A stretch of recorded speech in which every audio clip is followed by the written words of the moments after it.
இதுவும் சஹாபாக்களுக்கு மத்தியில் ஒரு கருத்து முரண்பாடு இருந்த ஒரு விஷயம். ஆனால் ஜக்காத் உண்டு என்ற நிலைப்பாடு தான் என்ன மிக சரியானது. காரணம், தங்கம் வெள்ளிக்கு ஜக்காத்து கடமை. இது ஹதீஸ்களை நம்ம தெளிவாக என்ன செய்கிறோம், புரிஞ்சு வச்சுக்கிறோம். அந்த தங்கம் வெள்ளிக்கு ஜக்காத்து கடமை என்றால் அந்த தங்கம் வெள்ளியில தான் நாணயமும் வரும், ஆபரணமும் என்ன செய்யும் வரும். தங்கம் வெள்ளியில் நாணயம் வரும், ஆபரணமும் வரும். எனவே இந்த தங்கம் வெள்ளிக்கு கடமை என்ற அந்த நிலைப்பாடு பொதுவானது. சிலர் அதுக்கு கடமை இல்லை அப்படி என்று சொல்லக்கூடிய அந்த கருத்து வலுவான ஒரு கருத்தாக அது இல்லை. சரி, அணிகிற நகை அப்படின்றவங்கள்ட்ட அதுக்கு வரைவிலக்கணம் ஏதாவது இருக்கான்னு பார்த்தா ஒழுங்கான வரைவிலக்கணம் இல்லை. வருஷத்துக்கு ஒரு முறை போட்டால் அணிகிற நகைன்னா ஓன்றான்.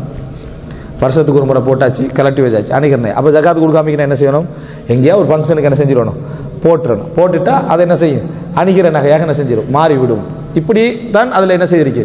இன்னும் சிலர் சொல்றாங்க, இல்லை வருஷத்தில் நீங்கள் அரைவாசிக்கு மேலே என்ன செய்யணும், அடிக்கடி அணிகிறவராங்க இருக்கணும். ஒரு வருஷத்துக்கு ஃபங்க்ஷனே இல்லை, வெளியே போகிற மாதிரியே இல்லை. கொரோனா பீரியடில் அந்த நகைக்கு ஜக்காத்து கொடுக்குறதா இல்லையா, ஒரு வருஷம் ஃபுல்லாக உள்ளதான் இருந்தோம். இப்போ என்ன செய்யறது. சரியா, வரைவிலக்கணங்களை பொறுத்த வரைக்கும் அணிகிற நகைக்கு என்ன மிச்ச தெளிவான வரைவிலக்கணம் உண்டு. அணிகிற நகை அணிகாத நகை என்று ஒரு வரைவிலக்கணம் உண்டு. அங்கே மிச்சம் தெளிவான இடத்துல இல்லை. இந்த மாதிரி சந்தர்ப்பத்தில் அணிகிற நகைகளுக்கு ஜக்காத் உண்டு அப்படி என்று சொல்லக்கூடியவர்கள், அணியாத நகைகளுக்கு அதாவது அணிகிற நகைகளுக்கு ஜக்காத் இல்லை என்று சொல்லக்கூடியவர்கள், அணியாத நகைகளுக்கு ஜக்காத் உண்டு என்று சொல்றதுக்கு எந்த ஹதீஸை பயன்படுத்துறாங்க தெரியுமா, தங்கம் வெள்ளி ஹதீஸை தான். எது, தங்கத்துக்கும் வெள்ளிக்கு ஜக்காத்து கொடுக்கணும் வருதே அந்த பொதுவான அந்த ஹதீஸை தான் அணியாத நகைகளுக்கு ஜக்காத்து கொடுக்கணும்ன்றதுக்கு என்ன செய்யறாங்க, உபயோகப்படுத்துறாங்க. அப்ப அணிகின்ற நகை எங்கிருந்து விதிவிலக்காகிச்சு அப்படி என்ன நேரடியான எந்த செய்தியும் என்ன அதுல இல்லை. அதனால அணிகின்ற நகைக்கோ அணியாத நகைகளுக்கோ ஜக்காத்து கொடுத்து தான் ஆக வேண்டும். அது ஒவ்வொரு வருடம் கட்டாயம் என்ன செய்யணும், அவைகளுக்கு ஜக்காத்து கொடுக்க வேண்டும். இதுதான் மிக சரியான நிலைப்பாடு. பரக்கல்லாஹு ஃபீக்கும். வைர அதாவது வைர தங்க வெள்ளி மட்டும்தான் இஸ்லாம் என்ன செஞ்சது, ஜக்காத்து சொல்லிக்குது. வைரங்கள், முத்து, மரகதம், பிளாட்டினம் இவைகளுக்கு எதுக்குமே என்ன செய்யலை, ஜக்காத் இஸ்லாம் சொல்லலை. அதை நம்ம வியாபாரம் செய்தோம் என்று சொன்னால், விற்கிறவங்களாக நம்ம அதில் இருப்ப மாட்டோம், அதை பிஸ்னஸ் பண்ணுறவங்களாக இருப்ப மாட்டோம், அவங்களுக்கு மட்டும் தான் என்ன செய்யலை, ஜக்காத்து கடமை. மற்றபடி அதுக்கு ஜக்காத்து கடமை இல்லை. ஒரு கேள்வி வரும், தங்கம் வெள்ளியே இருக்குது, பிளாட்டினத்துக்கு வைரத்துக்கெல்லாம் ஜக்காத்து இல்லைன்னு சொல்றது அது எப்படி அப்படின்ட்டு. குதிரைக்கு ஜக்காத்து இருக்குதா, யானை வளர்க்குற ஒருத்தர் ஜக்காத்து இருக்குதா, இல்லை. ஆனால் ஆடு மாடு ஒட்டதுக்கெல்லாம் என்ன செய்யுது, ஜக்காத் இருக்கு. என்ன காரணம்டா, யானையை வளர்க்குறது ஒரு சோதனை விளங்கிட்டா. யானை 40 யானை இருந்தால் ஒரு யானை கொடுங்கன்னு எவன் வாங்குவான் அந்த யானையை. வீட்டில் சாப்பாடு கொடுக்கறதுக்கே ஒருத்தர் போராடி கண்டிக்கிறான், யானைக்கு சாப்பாடு கொடுக்குறேன்னா எப்படி இருக்கும். அதனால இஸ்லாம் ஒரு சட்டம் சொல்ற சந்தர்ப்பத்தில் ஒரு அர்த்தம் மட்டும் அதுக்கு என்ன செய்ய வச்சிருக்கும். 40 குதிரையில் ஒரு குதிரையை ஜக்காத்து கொடுக்கணும், யாரும் வாங்க மாட்டான். அந்த குதிரையை ஒன்று விற்கணும். ஏன்னா எந்த பிரயோசனம் அந்த குதிரையை வச்சுக்கணும், ஒன்றும் செய்யலாம் மேலாது, நான் யுத்தத்துக்கு போகிறது இல்லை, அதுவும் இல்லை. அப்போ இஸ்லாம் ஜக்காத்து சொல்ற டைம்ல எல்லா மக்களுக்கும் உபயோகப்படக்கூடிய ஒரு பொதுத்தன்மையில உள்ளத்தை மட்டும் தான் இஸ்லாம் என்ன செய்யும், ஜக்காத்து சொல்லும். இதை வியாபார பொருளாக மாத்திட்டாங்கடா. நீங்க சொல்ற மாதிரி பிளாட்டினம், மரகதம், முத்து இவைகளை அதாவது வியாபார பொருளாக மாத்திட்டாங்கன்னா அப்ப 2.5 ஜக்காத் என்ன செய்யணும், அதுல கொடுக்கணும். பாரக்கல்லாஹு கேளுங்க. தங்க பிஸ்கட், அதான் தங்கம் வெள்ளி என்று எது வந்தாலும் சரி, பிஸ்கட்டாக அவர்கள் வைத்துக் கொண்டிருந்தாலும் சரி, அது எத்தனை கேரட்ல இருந்தாலும் சரி, அவர்கள் கட்டாயம் அந்த 2.5 ஜக்காத்து என்ன செய்யணும், வருடா வருடம் அதற்கு என்ன செய்யணும், கொடுத்தாகணும். இந்த தங்க நகையில ஜக்காத்து கொடுத்தல இன்னொரு ஞாபகம் வரட்டும், இன்னொரு என்ன சொல்லிக்கிறேன்னா, இந்த தங்க நகையை சில பொழுது அவங்களுக்கு வித்து கொடுப்பதற்கான வாய்ப்பு இல்லாமல் இருக்கும். என்ன காரணம்னு, மார்க்கெட் இறங்கி போயிருக்கும். மார்க்கெட் இறங்கி போயிருக்கும். தங்க நகையை வித்தாங்கன்னு சொன்னா நஷ்டப்பட வேண்டி வரும். ஜக்காத்து 2.5 போகிறதுக்கு பதிலாக 7.5 இந்த பக்கத்தால் என்ன செஞ்சிடும், போயிடும். அப்ப இப்படியான ஒரு கட்டம் இருந்தால் அவங்க என்ன செய்யலாம்னா, வேற பொருள்களில் இருந்து பணம் இருந்தால் அந்த பணத்தை என்ன செய்யலாம், அவர்கள் ஜக்காத்தை கொடுக்கலாம். அந்த பணமும் அவர்கள்ட்ட என்ன கொடுக்கக்கூடிய அளவிலான அது இல்லை. உதாரணமா சிலர் ஒரு 1000 பவுன் வச்சுக்கிறாங்கன்னு வைங்களேன். 1000 பவுன் வைத்திருக்கக்கூடியவர் இந்த மாதிரி 25 அதாவது பவுன் அவர் கொடுக்க வேண்டிய ஒரு கட்டத்தில் இருந்து அவருக்கு கொடுத்துக்கலாம். மார்க்கெட் ஃபுல்லா என்ன செய்யுது, டவுனா போயிருக்கு. இதுல எதை வித்தாலும் அவர் நஷ்டப்படுறாரு. அந்த டிசைன் உடஞ்சிரும், அந்த குறிப்பிட்ட அந்த இதுக்காக அந்த டிசைனை என்ன செஞ்சிடும், உடஞ்சிரும். அதே போல மார்க்கெட் ரேட்டு கம்மியா இருக்கும்.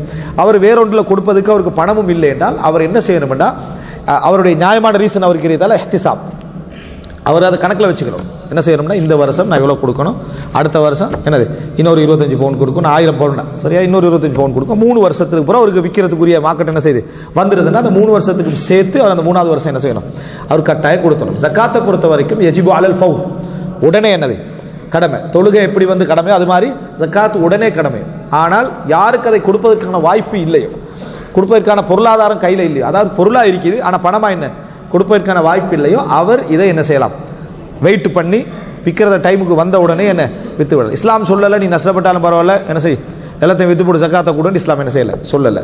சின்ன நஷ்டமாக இருந்தால் யாருமே பொறுத்துக்கொள்றது. நீங்கள் ஒரு வேலைக்கு விற்றா அது சின்ன நஷ்டம் 1000 2000 அளவுக்கான நஷ்டமாக இருந்தால் கட்டாயம் என்ன செய்யணும், வித்தாவது ஜக்காத்து கொடுக்கும். இது ஒன்று தங்கம் வெள்ளியில் தெரிஞ்சு கொள்ள வேண்டும். இன்னொன்று மனைவி நகைக்கு கணவன் ஜக்காத்து கொடுக்குறது. மனைவிக்கு ஒரு 100 பவுன் இவர் தான் வாங்கி கொடுத்துருப்பார், அல்லது மனைவியின் ஒரு பங்கு இவரோட பங்கு இருக்கும். அதில் யார் ஜக்காத்து கொடுக்கணும்? இஸ்லாமிய அடிப்படையில் மனைவி தான் ஜக்காத்து கொடுக்கணும். எங்களுடைய கல்ச்சர் முறையே நம்ம திருமண இஸ்லாமிய அடிப்படையில் முடிக்கிறது. கலாச்சாரம் இந்து வாழ்க்கை தான் என்ன செய்கிறது, 70-60% வாழ்க்கை கலப்பில் இருக்கும். நாம் என்னது இந்த என்னது கல்லானாலும் கணவன் புல்லானாலும் புருஷன், இந்த காய்தால தான் நம்மளோட லைஃப்ல பெரும்பாலும் நமக்கு தெரியாமல் உள்ளுக்கு இருக்கிறது. அதில் ஒன்று தான் இந்த ஜக்காத்து கொடுக்குற விஷயம். சரியா? அவன் 100 பவுன் எடுத்துடுறது, 100 பவுனுக்கு 2.5 பவுன் ஜக்காத்து யார் கட்டுறது? ஹஸ்பண்ட் கட்டுறது. யார குடும்பத்துக்கு வைஃப் சொல்லிடுறது, அந்த 2.5 பவுன் ஜக்காத்தை என் குடும்பத்துக்கே தந்துருங்க, டபுள் லாபம். சரியா? ஜக்காத்து கட்டுறவர் ஹஸ்பண்ட், யாருக்கு கொடுக்குறேன் குடும்பத்துக்கு. ஆனால் இந்த 2.5 அவங்களுக்கு இருந்துரு, எது அவங்களுடைய நகையில் உள்ள 2.5 அதுவும் இருக்குது. சரி, இதையே அவங்களுக்கு வந்துச்சுன்னா இந்த ஆளால தான் இவர் அதை வந்து ஒரு சேமிப்பா பார்க்கறது. யார்? ஹஸ்பண்ட் வந்து அதை சேமிப்பா பார்த்துறது, அதை பார்த்துட்டே இருக்கிறது. என்றைக்கு நஷ்டம் வந்தது இந்த 100 பவுனையும் தூக்கிடுது. சரியா?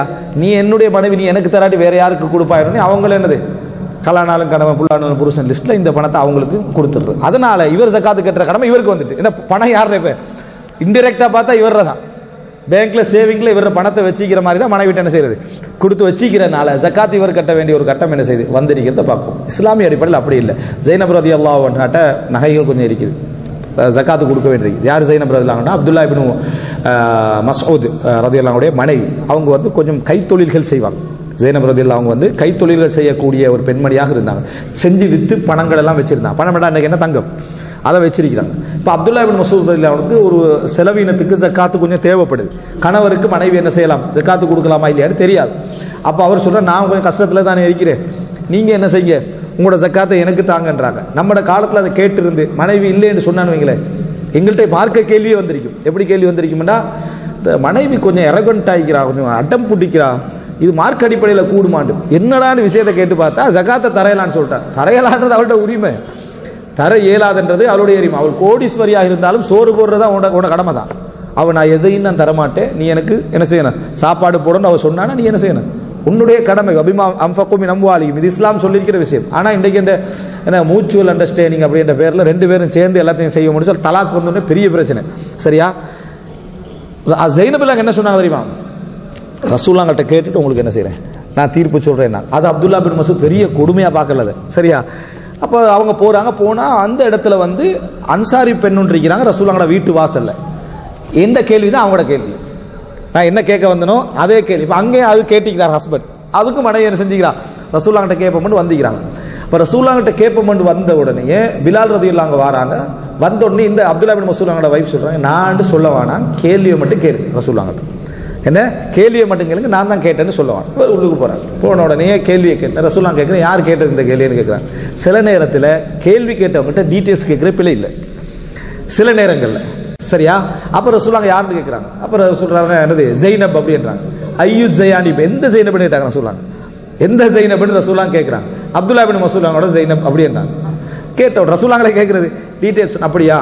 அவங்க விரும்பினா என்ன, அவங்களுக்கு என்ன செய்யலாம், கணவனுக்கு அவர்கள் அந்த ஜக்காத்தை கொடுத்து விடலாம். அவங்களுக்கு அந்த தர்மத்துடைய கூலி என்னது அவங்களுக்கு உண்டு என்று சொன்னாங்க. அதுக்கு பின்னால் தான் ஜைனப் ரலியல்லாஹு என்ன செஞ்சாங்க, அதை கொடுத்தாங்க. மனைவியுடைய ஜக்காத்து கணவனுக்கு கொடுக்கலாம், ஆனால் இன்டிரெக்டாகவோ டிரெக்டாகவோ நிர்பந்தம் என்ன செய்யக்கூடாது, இருக்கக்கூடாதுக்கு இந்த செய்தி ஒரு ஆதாரம் அந்த அமைப்பில் இருந்துச்சு. எனவே மனைவியுடைய ஜக்காத்தை மனைவி தான் கொடுக்கணும். அப்படி இல்லாத பட்சத்தில் உங்களுக்குள்ள ஒரு பரஸ்பரமான அண்டர்ஸ்டாண்டிங் கொண்டு தான் கணவன் கொடுக்கறது பிழை இல்லை. மனைவி வந்து என்ன, அதுல தனது சொந்த பயன்பாடு அல்லது தனது சொந்த குடும்பத்துடைய லாபம் வராத அந்த விஷயத்துல கொஞ்சம் தூரமாக்கிறே நல்லது. மிச்சம் போராடாம அதுக்கு கணவன் வேற எங்கேயாவது கொடுத்தா பரவாயில்ல. ஏன்னா தனது ஜக்காத்து தன் குடும்பத்துக்கு பொறுத்த ஒரு இன்பம் இருக்கு, அதுவும் நஷ்டப்படாம போறது.